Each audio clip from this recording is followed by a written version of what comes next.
Good evening, this is Eswatini TV News at 8, brought to you by myself, Notile Sitole, alongside Zamanzi Manze. First up, let's have a look at our top stories. The WhatsApp Health Line has officially been launched by the Minister of Health.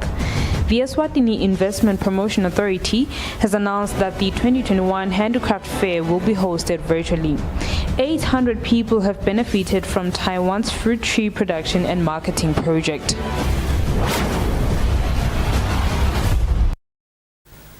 And now the news in detail. The Minister of Health, Lizinkosi, has officially launched the WhatsApp Health Line. Speaking during the launch at Malandelas in Malkans, the Minister said the line will provide evidence-based and accurate information about COVID-19 real time. The Minister of Health, Lizinkosi, urges Eswatini to use the recently launched WhatsApp Health Line. It is about what we learn and what we say and what we tell people and how we tell people so that they can hear what we say. It is with great pleasure that we can view the data in real time in this app, so we can be aware and exchange information with the public in real time. Remember to send hi to 7943 6585 7943 6585. Say hi to get all your answers. This will generate a lot more engagement with the public. That is the goal, that this will reduce the misinformation and the fear that the misinformation brings with it. United States of America Ambassador Jean Maloney says her country will continue supporting Eswatini to fight the COVID-19 pandemic.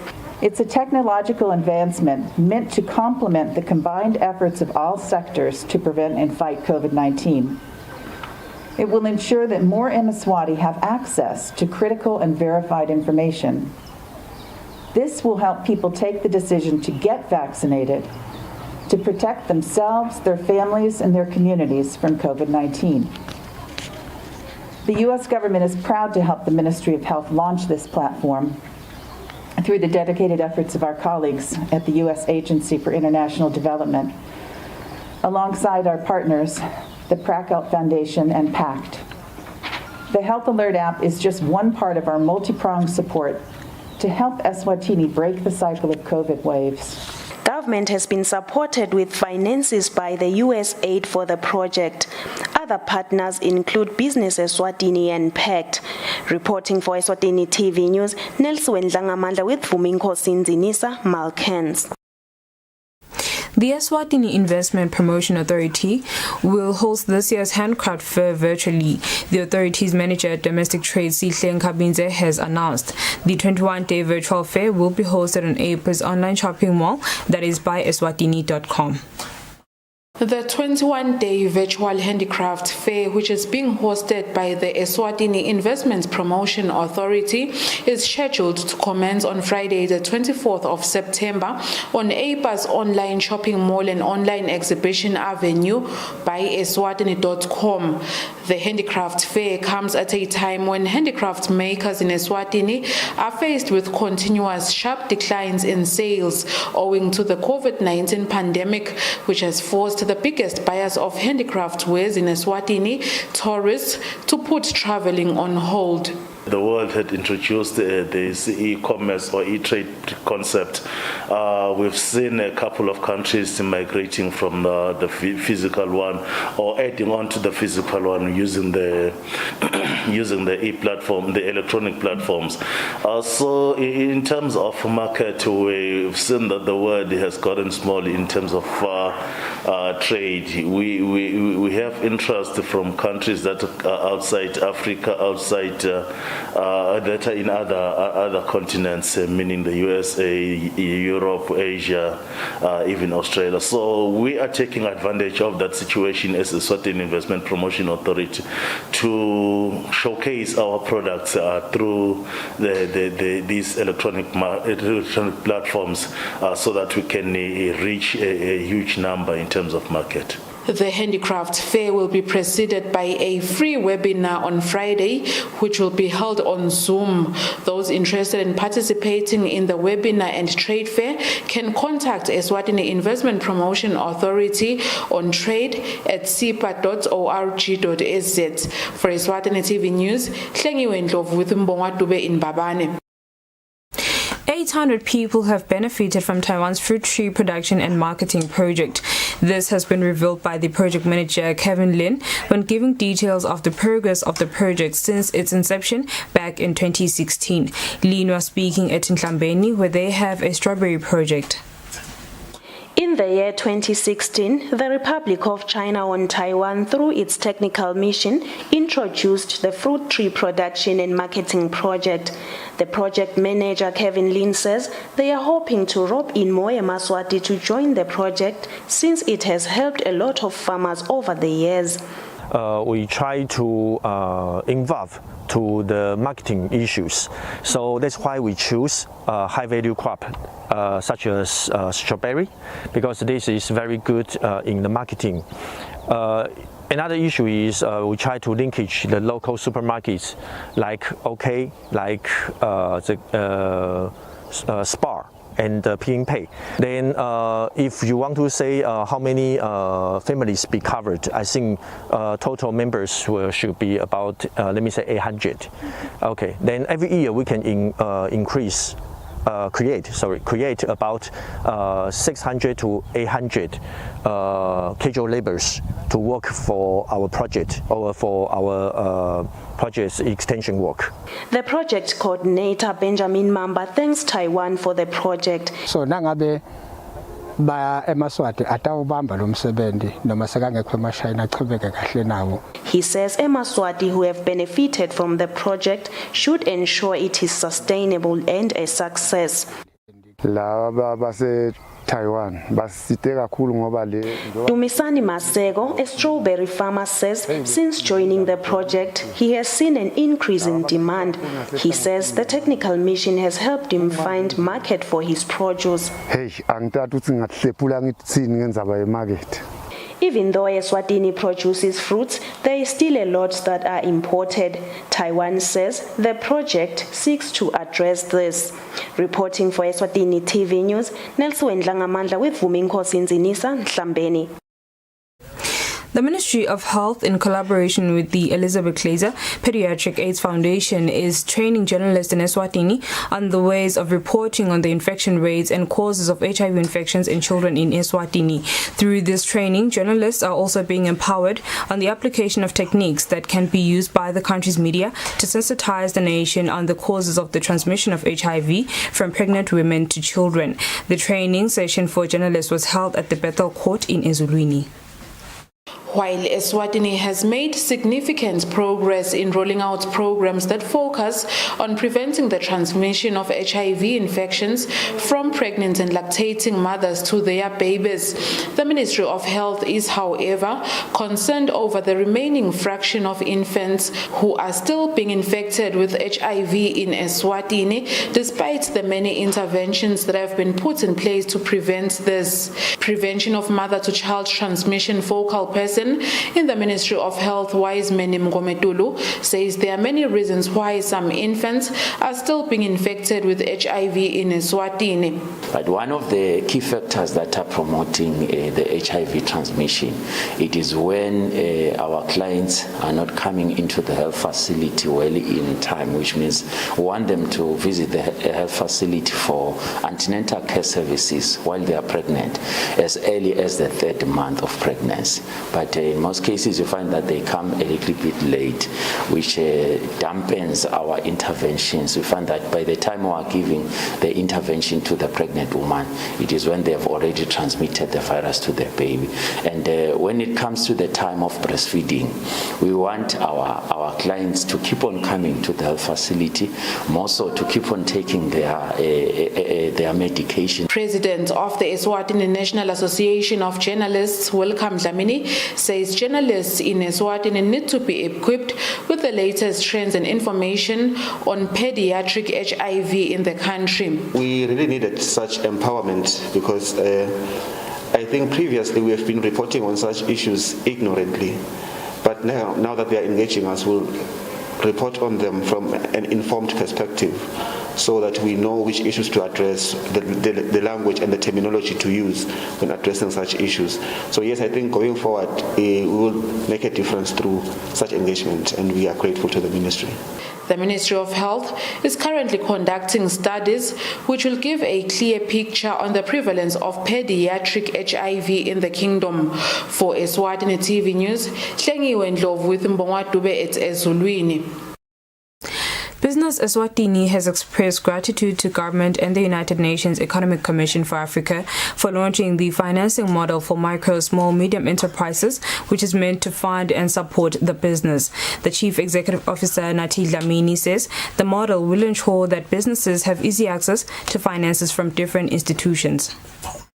With the aim of supporting micro, small, medium enterprises, government, with the support of the United Nations Economic Commission for Africa, has launched the financing model to fund and support these businesses. Business Eswatini's Chief Executive Officer Nathi Dlamini says the businesses needed such an initiative. As Business Eswatini, we are quite excited about the prospects, and we would like to assure the ministry that whatever support he needs, he knows our phone number, he can call us, and also to encourage all the businesses out there to start coming closer to the ministry to find more details on how this model will function. But from what we have read so far, it looks quite exciting indeed. In an effort to ensure micro, small, medium enterprises succeed, government has established different funds like the 45 million revolving fund and the Youth Enterprise Revolving Fund, to name a few. Reporting for Eswatini TV News, Nelson Ndlangamandla with Vuminko Sinzinisa, Malkans. With support received from the Welfare Program and UNAIDS, the Eswatini network of young positives is, through its Life Skills Program, helping 600 people living with HIV in Eswatini to start their own broiler, chicken farming businesses and backyard gardens. Some of the beneficiaries of this program received training on sustainable business practice in a workshop held in Manzini. The Eswatini Network of Young Positives Life Skills Program began last year after the organization had identified a pressing need for the economic empowerment of young people living with HIV in Eswatini. This year, the program has been extended to benefit selected adults living with HIV, persons with disabilities, and key populations. The Life Skills Program is being aided by UNAIDS and WFP with funds amounting to 2 million emalangeni. The livelihood skills involves poultry production, where you choose you would venture into broilers, and then we are also doing backyard gardens. But if you have ample space, we are able to make sure that we also support you with the seedlings and everything that is needed, especially the tools on working in that particular garden. We are also going to support the beneficiaries even buying irrigation pipes, especially if the place is closer to a river. Or also we are going to buy 5,000 liters and also refill the 5,000 liters tank for 3 months, and then we expect that particular person to be able to take over from there after they've started selling. Eswatini Network of Young Positives Program Coordinator Futhi Shongwe says young people who have embraced this program are already making significant progress in business. We had one adolescent girl and a young woman where we had supported her with Makaya chickens, a delegation from different stakeholders, including nature and Minister of Agriculture. They went to see the project, and there were recommendations that we assist her in terms of venturing into farming. So we have seen her growing from one step at a time, moving from one level to another level, where she has now expanded the garden. It's becoming really big. The training session for life skills beneficiaries is ongoing at Caritas in Manzini, while extension officers from the Ministry of Agriculture are facilitating the training. For Eswatini TV News, Hlengiwe Ndlovu with Mbongwadube in Manzini. The court has released 2 accused persons charged with contravening the Public Order Act of 2017 on bail after a successful application. The 2 have been accused of allegedly blocking free movement of traffic by burning tires in the middle of the road at Macamela in the Manzini region. The matter was before Principal Judge Tsinsile Mabuza. 2 accused in the burning of tires in the middle of the road at Macamela area have told the court of how their arrest on the 14th of September has shocked them. The accused are Mfanbela Mlungu Mkhwanazi and Derek Billy Zeman, who have told the court that they did not commit the crime they are charged with. Mkhwanazi and Zeman filed an urgent application before the court praying for bail. In his founding affidavit, Mkhwanazi tells the court that on the day in question, a Kumbi stopped in front of his Paza, whereafter 3 men alighted with a tire which they burnt in the middle of the road. Mkhwanazi has told the court that after the Kumbi left, a police vehicle arrived and 2 officers alighted and asked people who had started the fire. Mkhwanazi alleges that no one responded, but everyone left. The accused alleges that the police called him to help them clear the road. He has submitted to the court that he requested Zeman, who had come to buy airtime from his Paza, to assist him in helping the police officers. Mkhwanazi has told the court that he was shocked after clearing the road when the police officers arrested him for not wearing a face mask, while Zeman was arrested for starting a fire in the middle of the road. Mkhwanazi has submitted to the court that the next day they had to appear before the Mliba Circuit Court. However, there was no magistrate to hear the matter, hence they were taken to the Manzini Magistrates Court for their first appearance. Mkhwanazi has told the court that their lawyer was not present in court on that day because he had gone to Mliba where they were supposed to make their appearance. Mkhwanazi has submitted that their matter was then postponed to 28 September pending appointment of an attorney and remanded them into custody. He has argued that their right to a legal representative was postponed and so was their right to apply for bail. After hearing the matter, the court granted the accused bail set at 1,000 emalangeni. The matter was before Principal Judge Tsinsile Mabuza. For Eswatini TV News, Temgos Mavimbela, High Court. Musa Zibunyana Nkomo has been found guilty of a murder he committed at Lusoti in 2015. Meanwhile, his co-accused Mduduzi Zeneboy Mamba has been acquitted of the charge as well as that of assault. The matter was before Judge Mamsi Dlamini. In this matter, the Crown had 4 witnesses, 2 of whom were present during the murder. The accused in the matter were Musa Zibunyana Nkomo and Mduduzi Zeneboy Mamba. They were both charged for the alleged murder of Musa Tsabetse in 2015 at Lusoti area. Mamba had a further charge of allegedly assaulting Nelly Bembe at Lusoti. First to take the stand was Bembe, who is the girlfriend of the deceased. She told the court that on 4 October 2015, they went to Mkitopa to imbibe in liquor with the deceased and other friends.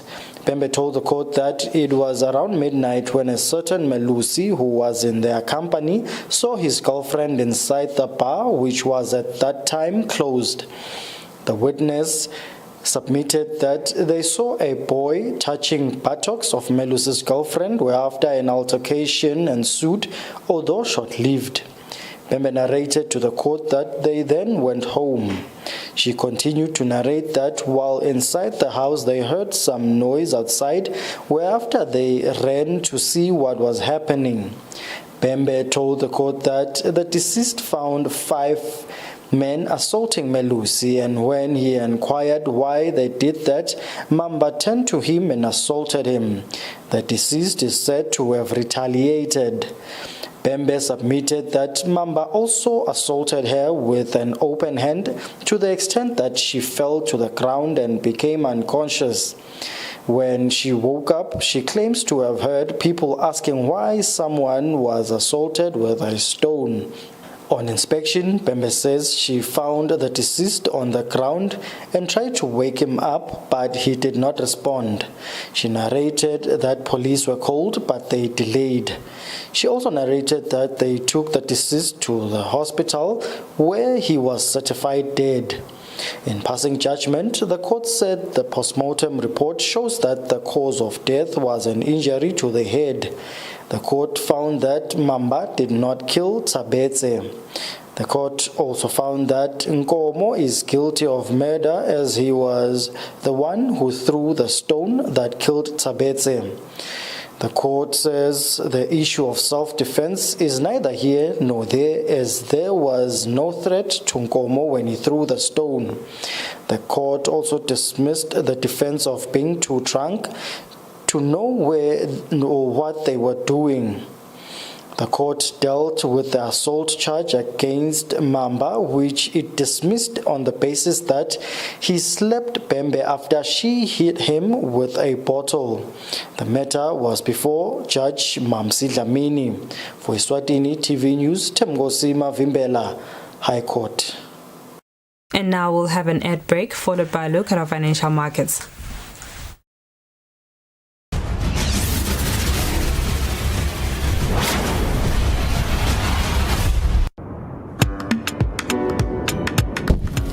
Your fire to the MTN Bushfire 2021 Digital Festival and enjoy one of the most diverse and multicultural digital festivals in Africa, free online. Join us for an eclectic evening with international stars such as Nubaya Garcia, Mayra Andrade, Jeremy Loops, Klibo and Hanwa, the Ndlovu Youth Choir, Sanal musician, Tenderness, and Sudanese-American rap phenomenon Odyssey. Make new friends or reconnect with other festival goers in the themed Festival Zoom room and discover your newest favorite artist. Bring your fire by donating towards COVID-19 relief in Eswatini with long-time festival beneficiaries Young Heroes and Bomake Rural Projects. Visit www.bush-fire.com and claim your free pass now.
Standard Bank.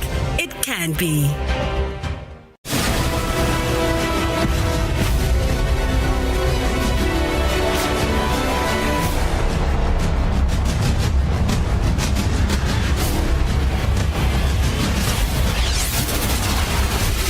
Welcome back. You are still watching Eswatini TV. Let's have a look at our sports news.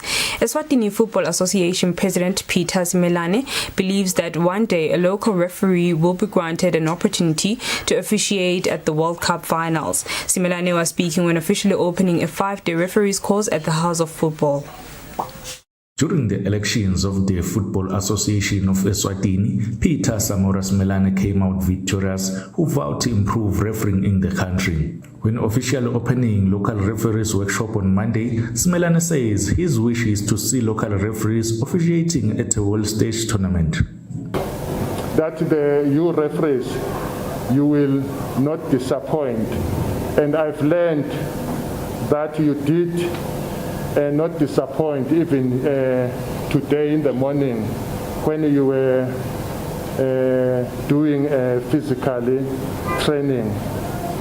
I would also like to thank Jerome for the challenge and vision which he passed to you, that one day he hoped that someone from Eswatini will officiate in one of the big games like the CAF or FIFA finals, and that would be a great achievement for the country, but it all depends on you. The workshop is expected to take 4 days. Meanwhile, Jerome Damond, who used to officiate games in South African Premier League, will be conducting the lessons. Reporting for Eswatini TV Sports, I'm Linda Dlamini in Babane. Referees physical trainer Dumsani Hadebe says he is happy with the referees' fitness levels and it's a sign that they train hard on their own. Hadebe was speaking during the referees' test held at the Mavuso Sports Center in Manzini. While preparations are underway for the beginning of the 2021-2022 Premier League season, local referees for both Premier League and First Division have undergone physical testing to determine if they are fit to officiate this year's season. Dumsani Hadebe, who trains local referees, says he is happy with the referee's standard of fitness, which shows that they train even during off-season. We're here to do a physical test for referees for starting off the new season. Referees that will pass here will be eligible to go and officiate in our games. The referees are impressing me. It means they were training at home. The level is quite high. Referees who failed the physical training and those who did not able to participate in the exercise will be tested in the next 6 weeks. Reporting for Eswatini TV Sports, I'm Linda Dlamini, Manzini. That's all for now. Before we conclude, let's have a look at our top stories. The WhatsApp Health Line has officially been launched by the Minister of Health. The Eswatini Investment Promotion Authority has announced that the 2021 Handicraft Fair will be hosted virtually. 800 people have benefited from Taiwan's fruit tree production and marketing project.